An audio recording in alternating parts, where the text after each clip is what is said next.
C'est ce vendredi que débute le service de raccompagnement d'Opération Nez Rouge. L'an dernier, plus de 1200 transports ont été effectués par l'organisme dans la région. Pour parler de cette 34e édition, je reçois le coordonnateur de l'organisme pour le Saguenay, Frédéric Boucher. Bonjour. Bonjour. Je crois que la région a une année de retard comparé Oui. au reste du Québec. Effectivement, 35e campagne pour le Québec, 34e pour le Saguenay. Donc, c'est pour ça qu'il y a une année de retard. On a commencé un an plus tard par rapport au Québec. Et quelles sont les dates pour le raccompagnement cette année? Nous débutons le 30 novembre, aller jusqu'au 31 décembre, échelonné sur le jeudi, vendredi, samedi pour le fond. On fait relâche le 30 décembre pour le faire le 31 décembre. Et la légalisation du cannabis en octobre dernier, vous a-t-il fait revoir vos règlements? Non, parce que nous, à l'Opération Nez Rouge, quand les bénévoles téléphonent, c'est-à-dire ceux qui veulent avoir du raccompagnement téléphone, on ne prend pas en considération c'est quoi leur état. Donc, ils peuvent être intoxiqués par l'alcool, par les drogues. Ils peuvent avoir pris des médicaments parce qu'ils ont une bonne grippe, puis ils sont fatigués, ils ne sont pas capables de conduire, ou ils sont tout simplement fatigués. Donc, à ce moment-là, nous, quand les personnes appellent, on ne porte pas de savoir c'est quoi la raison pourquoi ils veulent prendre leur accompagnement. L'an dernier, Nez Rouge Saguenay a compté sur l'aide de plus de 900 bénévoles l'an dernier. Comment faites-vous pour recruter toutes ces personnes? Principalement, nous avons souvent les mêmes bénévoles qui reviennent année après année, donc on les voit souvent se réinscrire. Ils viennent en gang. Souvent, c'est du monde ils se forment des équipes puis ils viennent nous trouver encore année après année. Ou souvent, c'est des entreprises. Dans les entreprises, ils vont se faire des équipes ensemble. Puis moi, c'est de cette façon-là que j'ai connu Nez Rouge, via l'entreprise. Donc, je me suis ramassé à connaître Nez Rouge via l'entreprise où je travaillais dans le temps.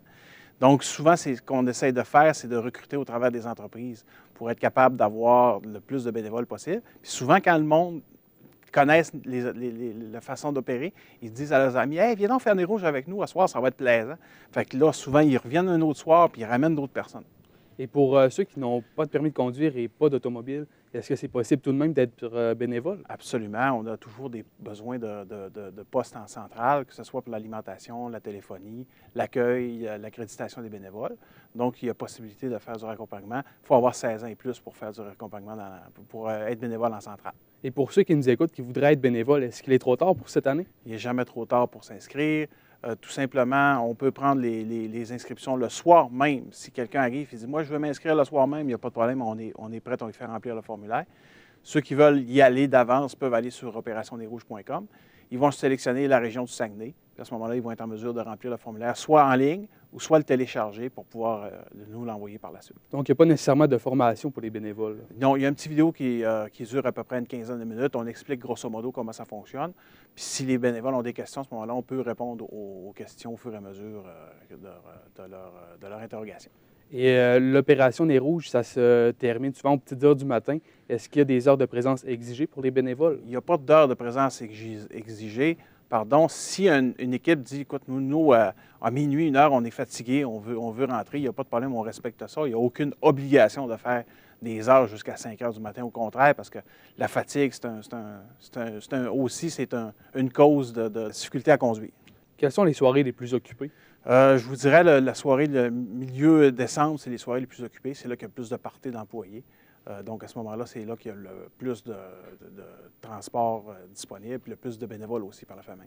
Et depuis 2016, Opération Nez Rouge dispose d'une application mobile. Oui. De quelle façon est-ce que ça vous aide? L'application mobile sert pour, entre autres, s'inscrire directement sur l'application pour pouvoir transmettre le formulaire un coup qui a été signé, donc imprimé, signé pour le transmettre. Et à partir de cette année, nous allons utiliser une version bêta sur certaines équipes, l'application mobile, pour transmettre les demandes de raccompagnement aux équipes. Et comment pouvons-nous savoir si, en fait, l'opération Nez Rouge est suspendue en raison des conditions routières difficiles? Lorsque cet événement arrive, ce qu'on fait, c'est qu'on communique directement sur notre page Facebook. On a aussi notre répondeur qui rentre en ligne de compte. Puis on avertit aussi les zones avoisinantes et le Bureau de Québec qui coordonne tout ça avec les communications. Est-ce que vous pouvez nous rappeler des dates pour cette année? Oui, ça commence le 30 novembre, vendredi le 30 novembre, aller jusqu'au 31 décembre, le jeudi, vendredi et samedi. Donc, M. Boucher, merci beaucoup. Plaisir. Donc, je m'entretenais avec le coordonnateur d'Opération Nez Rouge Saguenay, Frédéric Boucher. Merci beaucoup pour ces précisions. Ça fait plaisir. Donc, tout au long du mois de décembre, le service de raccompagnement sera mis à la disposition des automobilistes de 20h à 3h le matin. Mesdames, Messieurs, au revoir.